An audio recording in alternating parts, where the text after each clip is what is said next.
तो दोस्तों ये है हमारा एक्सरसाइज 1.3 का पहला क्वेश्चन और इसमें हमसे कहा गया है prove that root 5 is irrational. ठीक है, तो हमसे कहा गया है कि रूट 5 जो ये हमने लिखा है यहाँ पे, ये क्या है, ये इरेशनल है, ये हमें प्रूव करना है। ठीक है, तो कैसे प्रूव करेंगे इसको?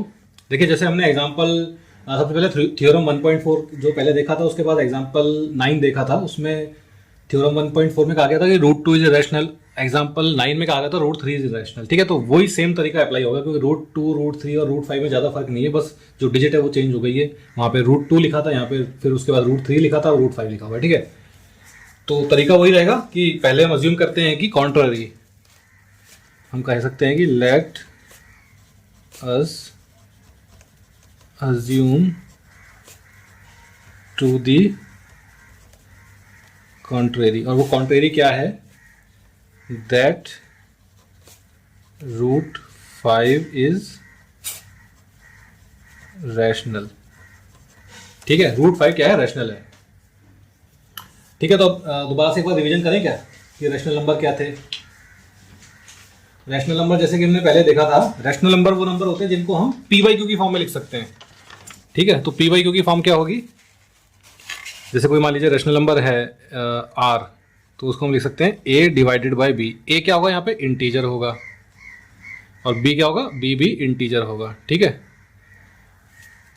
तो a any rational number can be written in a divided by b where a and b both are integers. ठीक है, तो हमारे पास रूट 5 भी रैशनल आ गया है, तो रूट 5 को कैसे लिख सकते हैं, हम लिख सकते हैं सिंस रूट 5 इज rational,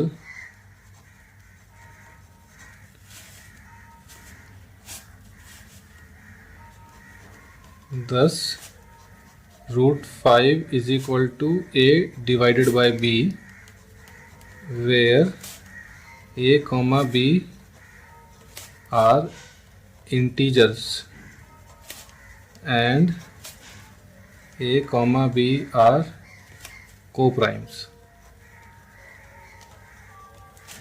ठीक है, तो ये कोप्राइम क्या होते हैं, कोप्राइम वो नंबर होते हैं जो कि जिनमें कि कोई कॉमन फैक्टर नहीं होता, जैसे कि हमने पहले भी देखा था। दोबारा एक बार देख लेते हैं। मान लीजिए हमारे पास दो नंबर हैं, जैसे कि हमने पहले एग्जांपल लिया था 27/57। अब देखिए 27 को हम ऐसे लिख सकते हैं 9 इंटू 3, और 57 को ऐसे लिख सकते हैं 19 इंटू 3। ठीक है, तो इनमें कॉमन क्या आ गया, 3 आ गया, 3 से 3 कट जाएगा। ठीक है, तो हमारे पास बचेगा 9 डिवाइडेड बाई 19, तो 27/57 क्या होंगे, नॉट को प्राइम्स, और 9/19 क्या होंगे, को प्राइम्स। ठीक है, तो ये हमने को प्राइम की बात कर ली है। आइए आगे चलते हैं, और ए और बी हमारे पास को प्राइम आ चुके हैं। ठीक है, अब इस इक्वेशन को, ये जो इक्वेशन नंबर 1 थी, इसको आगे चलिए आगे थोड़ा इसको सॉल्व करने की कोशिश करते हैं। Root 5 is equal to a divided by b, this implies, इसको हम ऐसे लिख सकते हैं b root 5 is equal to a. ठीक है, इसमें कोई दिक्कत नहीं है, बी यहाँ डिवीजन में था तो वहां जाएगा तो मल्टीप्लीकेशन में हो जाएगा ऐसे। ठीक है, ये आ गया हमारे पास b root 5 is equal to a. अब हम कहते हैं कि squaring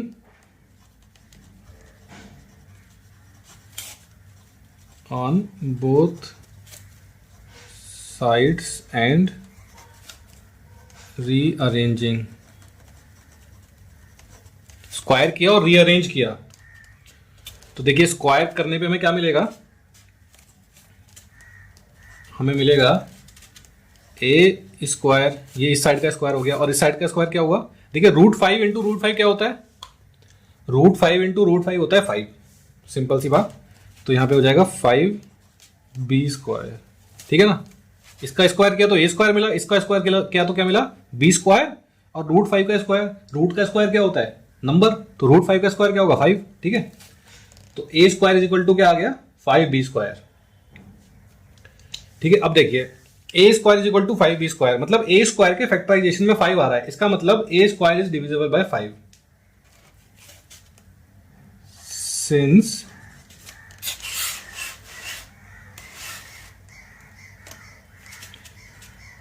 five is present in factorization of a square, thus a square is divisible by 5। ठीक है ना, ये आपको समझ में आया कैसे डिविजिबल होगा? सिंपल सी बात है, नहीं भी आया तो हम एक बार देख लेते हैं। देखिए जैसे हमारे पास है a square is equal to 5b²। जब भी आप इसको 5 से डिवाइड करेंगे ए स्क्वायर को, a स्क्वायर बाई 5 कितना हो जाएगा? 5b² by 5। नीचे 5 लिखेंगे, 5 से 5 कट जाएगा तो हमारे पास b² बचेगा, और b एक इंटीजर है तो हमारे पास इंटीजर आ जाएगा। तो जब भी हम किसी नंबर को किसी से डिवाइड करते हैं और इंटीजर आ जाए तो हम कहते हैं कि वो नंबर उससे डिवाइड हो रहा है, कि रिमाइंडर 0 आ रहा है, हमें फ्रैक्शन में नहीं मिल रहा है, क्लियरली डिवीजन हो रहा है। ठीक है, तो a square is divisible by 5, यहां तक आपको क्लियर? ठीक है, उसके बाद आपको थ्योरम 1.3 अगर याद हो, नहीं है तो मैं एक बार दोबारा लिख देता हूं।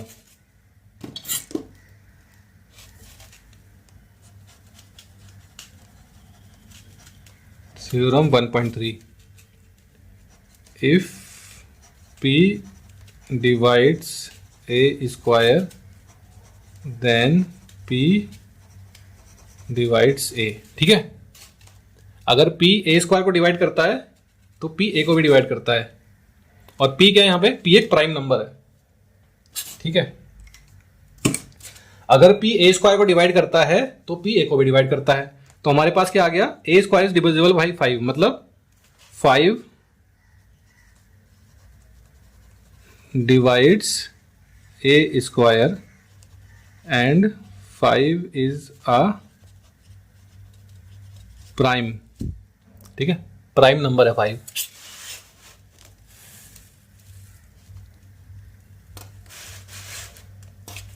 ठीक है, 5 जो है 5 divides a square and 5 is a prime. तो according to theorem 1.3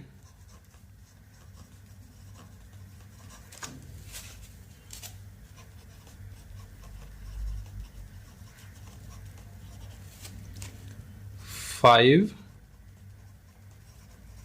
divides a। ठीक है, 5 a को डिवाइड करता है। ठीक है, यहां तक क्लियर? अब देखिए 5 a को डिवाइड करता है तो हम कुछ ऐसा लिख सकते हैं कि a is equal to 5c for सम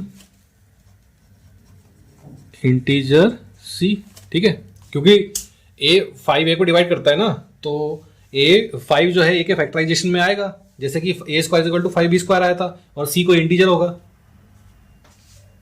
भाई देखिए a अगर 5a को डिवाइड कर रहा है तो कब करेगा a को डिवाइड? तो a के फैक्टराइजेशन में 5 आना चाहिए ना, 5 इंटू समथिंग होना चाहिए ना a, तभी तो 5 से डिवाइड करेगा, 5 से 5 कट जाएगा और कुछ इंटीजर बच जाएगा। तो a should be equal to 5 into some integer c, हमने मान लिया वो इंटीजर c है, तभी तो वो डिवाइड होगा ना 5 से, और इंटीजर c बचेगा। ठीक है, तो हमने मान लिया a is equal to 5c। ठीक है, तो a की वैल्यू हमारे पास क्या आ गई? a is equal to 5c। अब इस a की वैल्यू को अगर हम इसमें डाल दें तो जो हमारे पास था ये equation, a square is equal to 5b², इसको हम इक्वेशन 3 बोल देते हैं। ठीक है, तो a की वैल्यू क्या है? 5c।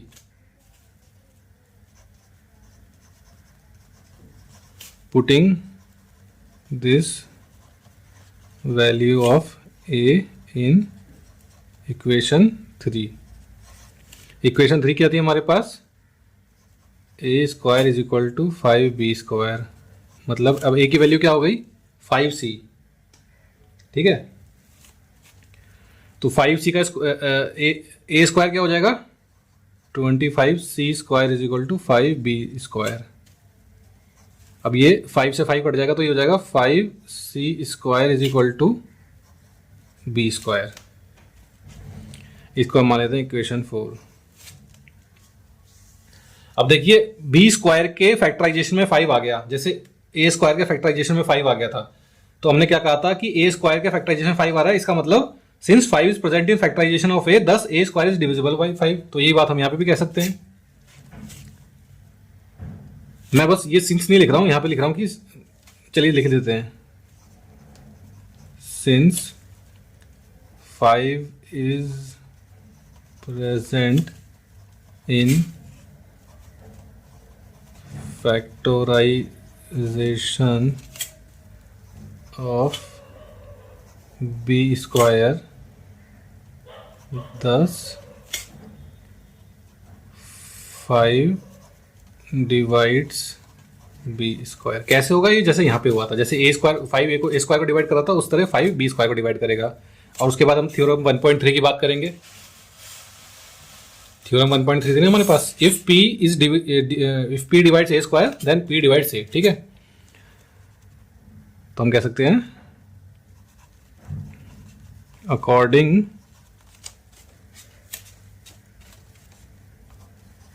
टू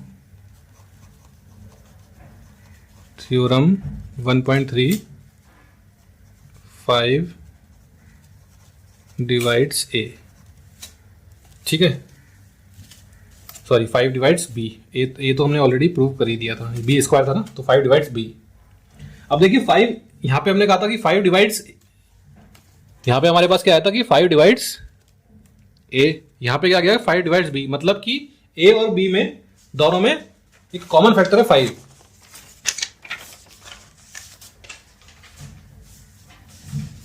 देखिए हमारे पास क्या आ गया कि 5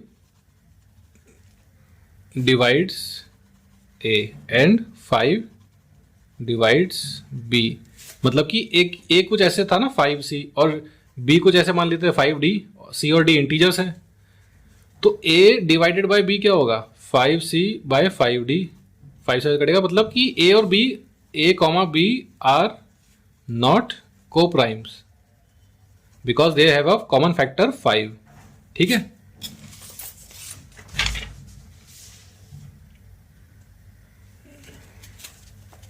तो हम लिख सकते हैं since a comma b have a common factor 5 they are not coprimes. वो दोनों को प्राइम नहीं है। लेकिन ये तो गलत हो गया, हमने तो ये तो ए और बी तो को प्राइम थे, हमने जब जैसे कि शुरू में लिया था, याद था ना कि a and b are coprimes. तो ऐसा क्यों हुआ? This because our assumption was incorrect. तो हम यहां लिख सकते हैं but this contradicts the fact that a comma b are co-primes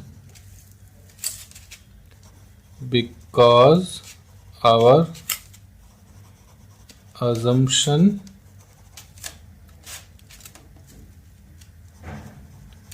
was incorrect and root 5 is irrational। ठीक है, तो हमारा जो अजम्पशन था, क्या अजम्पशन था हमारा? हमने कहा था कि let us assume to contrary that root 5 is rational. ये जो अजम्पशन था ये गलत था, और सही बात क्या है? सही बात ये है कि रूट 5 जो है दैट इज इररेशनल।